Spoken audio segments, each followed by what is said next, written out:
Alors, qu'est-ce qu'on appelle les droits et libertés? De quoi parlons-nous là encore? De tous les droits, des droits fondamentaux au sens du droit de l'homme, à l'éducation, droit à la santé, droit au logement. Est-ce qu'on est dans tous ces champs? Oui et non. Est-ce qu'on est compétent sur tout pour tout? Heureusement que non. Ce qu'on appelle veiller aux droits et aux libertés de la place du défenseur des droits, en tout cas par rapport à ce que pose son mission aujourd'hui dans la loi dont je vous ai parlé de mars 2011, peut-être que pour le comprendre très vite, eh ben, je vais vous dire que cette administration qui s'appelle le défenseur des droits fusionne 4 anciennes administrations. Et que si on comprenait ce qu'elle faisait, on va tout de suite comprendre la notion qu'on va donner à droit et liberté. D'accord? Alors, je vais vous dire. Nous avons repris l'ensemble des missions du médiateur de la République. Est-ce que vous connaissiez le médiateur de la République? Eh bien voilà. Un petit pas déjà fait pour comprendre ce que fait le défenseur des droits. C'est-à-dire que chaque fois que les droits et les libertés des usagers, que vous êtes, que je suis, que nous sommes, face au service public, sont lésés, nous pouvons intervenir. D'accord? 50% de ceux qui nous remontent concernent la protection sociale. D'accord? Problème avec la CAF, problème avec la CARSAT, problème avec Pôle emploi, problème avec SI, problème avec l'AD, problème avec le RSI. D'accord?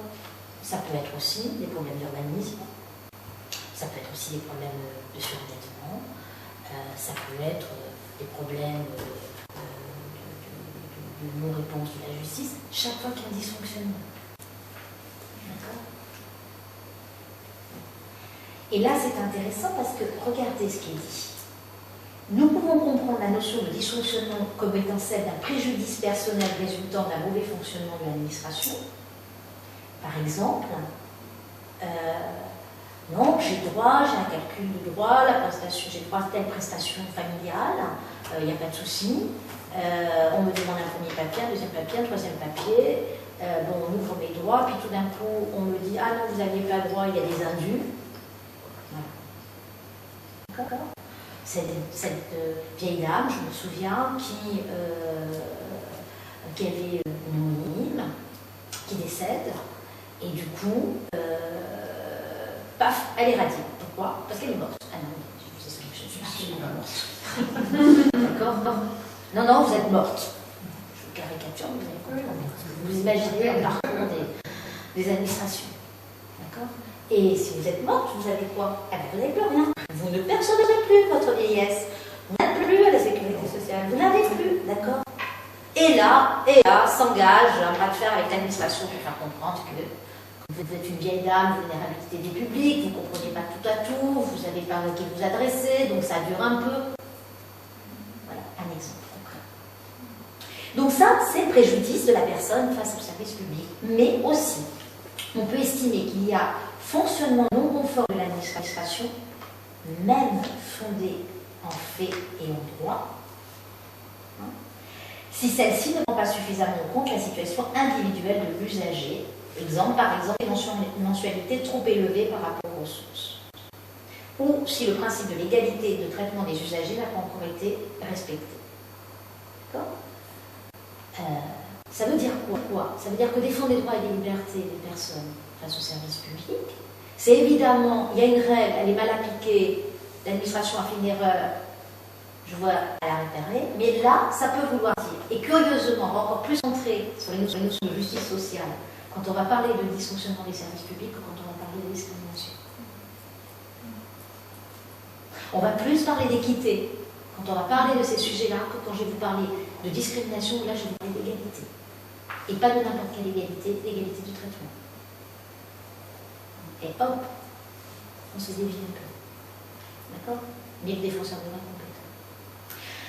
Donc, on a vu un premier domaine de nos compétences, le dysfonctionnement du service public. Vous êtes bien d'accord que le service public au sens large, ce n'est pas forcément des structures publiques, c'est des structures aussi privées, comme je vous ai cité, qui ont une mission de service public, la communication. Et après, c'est les collectivités, l'État, enfin, l'hôpital, la SNCF, alors, hein, sur des parties, c'est-à-dire que SNCF, EDF, tout ça, tout dépend de la nature du problème. C'est-à-dire que si c'est un problème qui est vraiment sur une pratique commerciale, comme il y a une partie maintenant privatisée, on ne sera pas compétent. Si c'est un problème qui est vraiment lié au droit de l'électricité, etc., par exemple, c'est autre chose, d'accord? Donc oui, mais plus si affinité, il faut chercher à comprendre. Bon, je vous ai dit qu'on avait d'autres de structures, puisqu'il y en a 4, on n'en a fait qu'une. Alors, la deuxième, la défenseur des enfants. Vous en avez entendu parler? Ben, vous voyez que vous connaissez le défenseur des droits. Donc là, c'est autre chose. Là, nous sommes compétents pour défendre le droit des enfants et son intérêt supérieur, au sens de la Convention internationale des droits de l'enfant que nous avons ratifiée. Je vous rappelle, pour revenir à des sujets qui nous occupent aujourd'hui sur la discrimination, que la Convention internationale des droits de l'enfant pose la notion d'intérêt supérieur de l'enfant, mais pose aussi le principe de non-discrimination entre les enfants. Je vous rappelle que je ne vais pas vous égrener les 54 droits qui constituent la Convention internationale des droits de l'enfant, et que vous avez des gros plots. Allez, je vais vous les regrouper en 4. Le droit de l'enfant est entendu. Le droit de l'enfant, intrinsèquement avec la Convention internationale, c'était poser l'enfant comme une personne, comme un sujet de droit. D'accord? Donc par exemple, je ne sais pas si on est sollicité sur la question du maintien des liens familiaux, notamment dans les procédures, par exemple, le divorce, on n'est pas là pour faire le travail du juge aux affaires familiales ou du juge pour enfants. On n'est pas là pour décider de qui va avoir la garde partagée de chez nous. Non, mais par contre, on peut intervenir sous l'angle de l'intérêt supérieur de l'enfant. On a, par exemple, dernièrement, sous cette question de l'enfant doit être entendu les sujets de droit, l'un de nos précédents rapports portait sur la parole de l'enfant en justice. Y compris pour dire aux magistrats, revoyez votre fameuse notion de discernement, où vous la posez comme un âge, alors que ce n'est pas l'âge qui va intrinsèquement vous poser la capacité de discernement de l'enfant à pouvoir dire des choses sur ce qu'il vit et ce qu'il veut vivre. Vous comprenez? Et je peux aussi vous parler des d'accord, vous dire des tenues, absolument. Donc, par exemple, le premier droit, le droit à être entendu. Deuxième grand type de droit, parce que là-dedans, après, vous avez plein de choses. Le droit à l'accès à l'éducation, loisirs, etc. Donc, par exemple, on est automatiquement, de par notre compétence en matière de droit de l'enfant, compétent sur des questions qui peuvent être liées à l'éducation, qui peuvent être liées au centre de loisirs. Par exemple, quand il y a eu la réforme sur les rythmes scolaires, on s'est beaucoup exprimé sur, en tout cas au niveau politique, sur le fait de dire, mais attendez, est-ce que vous avez pris en compte la problématique des enfants handicapés dans l'accès au périscolaire et des effets à la fois en matière de défense des droits de l'enfant, mais aussi de discrimination, si ce n'est pas de dysfonctionnement du service public, que ça pourrait créer pour ces enfants handicapés et sur l'intégration? Voyez-vous? Autre type de droit, tout ce qui est accès aux soins pour les enfants. Et enfin, autre type de grand droit dans la Convention internationale des droits de l'enfant, tout ce qui est le droit à être protégé contre toute forme de violence. Je vous rappelle, on n'est pas si éloigné là pour le coup du sujet qui va être le nôtre tout à l'heure, que c'est une convention internationale, qu'il y a des enfants qui sont en train de mourir dans des guerres, dans des conflits armés, qu'il y a des enfants qui sont instrumentalisés pour venir eux-mêmes. Ces armes. Quand la Convention internationale, c'est tout ça. Évidemment, en France, pour l'instant, fort heureusement, nous n'en sommes pas là. Mais vous pouvez avoir des problématiques sur la protection de l'enfance, par exemple. Alors, nous ne sommes pas là pour se substituer, notamment aux conseils généraux et à tous les acteurs de l'enfance en danger ou de la protection de l'enfance. Mais par exemple, pour vous montrer très vite que vous compreniez quand même que vous avez des points de repère pour comprendre une administration si large, si grande, la ferme de la petite Marina. Vous vous souvenez de cette enfant de 8 ans morte de maltraitance? D'accord. La ferme de la petite Marina, en dehors du caractère important, puisqu'il y a un décès d'un enfant, mais si on la regarde, elle est intéressante à creuser parce que vous aviez eu des signalements à l'instituteur. Vous aviez eu toute une procédure. Mais alors, qu'est-ce qui s'est passé pour qu'on en arrive alors qu'on ne peut pas dire qu'on ne savait pas, jusqu'au décès de cet enfant. Le défenseur des droits, par exemple, a lancé de manière indépendante un audit pour comprendre exactement, pour décortiquer les procédures, pour identifier où ça n'allait pas fonctionner, pour mettre en lumière sur ce champ de la protection de l'enfance les problèmes de coordination exactement dans le champ de ce sujet-là, et pour faire des recommandations que nous avons suivies. La question des mineurs isolés, je peux vous assurer qu'il y a beaucoup de choses ici, y compris dans ce département, ou ailleurs, dans toutes vos régions. D'accord? Elle nous occupe.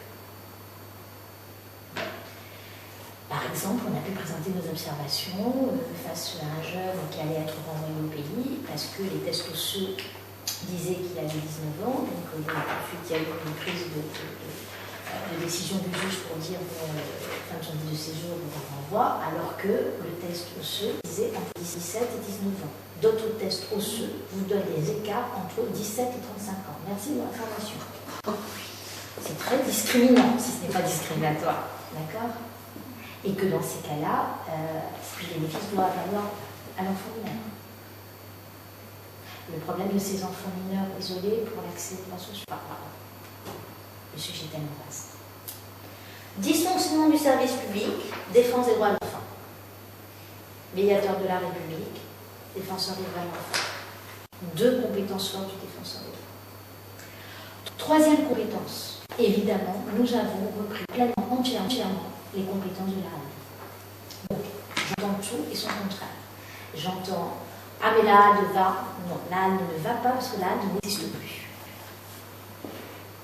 Mais alors la HALD n'existe plus. Non, la HALD n'existe plus en tant que telle. La HALD existe pleinement au niveau du défenseur des droits. Donc nous sommes compétents pour combattre toute forme de discrimination, directe et indirecte, telles qu'elles sont interdites par la loi française et tout accord international que la France a ratifié. Hop, parce que je vais vous dire que tout à l'heure, dans la discrimination et religion, c'est souvent dans un droit supra, et notamment européen, et la Convention européenne de sauvegarde des droits de l'homme, que ces questions qui nous occupent, y compris de bien comprendre où on se situe, peuvent se poser. Et nous, évidemment, nous sommes là pour appliquer le droit français en matière de discrimination, mais comme nous sommes là aussi pour faire progresser ce droit, nous nous appuyons aussi sur des textes qui peuvent être internationaux. Quatrième mission, nous avons repris les compétences de la Commission nationale de la déontologie et de la sécurité. Alors celle-là était un peu moins connue du grand public. Pourquoi? Parce qu'elle ne pouvait pas être saisie, comme les trois autres, directement par les personnes. Il fallait passer par un parlementaire. De quoi parlons-nous, à votre avis? Avec la partie déontologie. C'est toute la partie de police, non? Ça, c'est les services publics. Pas ça? C'est tout ce qui est police, défense interne. Oui, défense interne, c'est pas la défense interne? Je pense à la gendarmerie, au CRS. Ah, la défense au sens. Oui, je pensais à ça. Ouais, défense nationale en interne, non, c'est pas ça? Alors oui, en partie. C'est-à-dire que c'est facile. Déontologie, ça veut dire quoi? Vous, en tant que formateur, vous avez une déontologie, un code de déontologie. Les professionnels de la sécurité aussi. D'accord? Si ce n'est qu'on parle de professionnels particuliers, ceux du champ de la sécurité. Donc Marie a raison, en particulier la police, la gendarmerie, les surveillants de prison. Mais ça peut être aussi la police ferroviaire, un contrôleur, c'est un agent de la sécurité. Ça peut être un agent de sécurité dans l'idole du coin. Ah oui, c'est sûr. Ah d'accord, ça. Oui. C'est-à-dire que c'est la professionnalité qui va définir ça. Alors les gens qui s'occupent par exemple de cybercriminalité, sont-ils dedans? Ça dépend, par exemple sur quoi? Ça dépend ce qu'ils font. Il faut qu'ils soient dans une posture d'assurer la sécurité, effectivement, mais sur le plan du virtuel. C'est pour ça que je te pose la question. Quand on est inscrit, donc là je vais reprendre leur nom, etc. Quand on est inscrit en tant que professionnel de la sécurité, si ces professionnels de la sécurité ont un manquement à leur déontologie, on peut intervenir.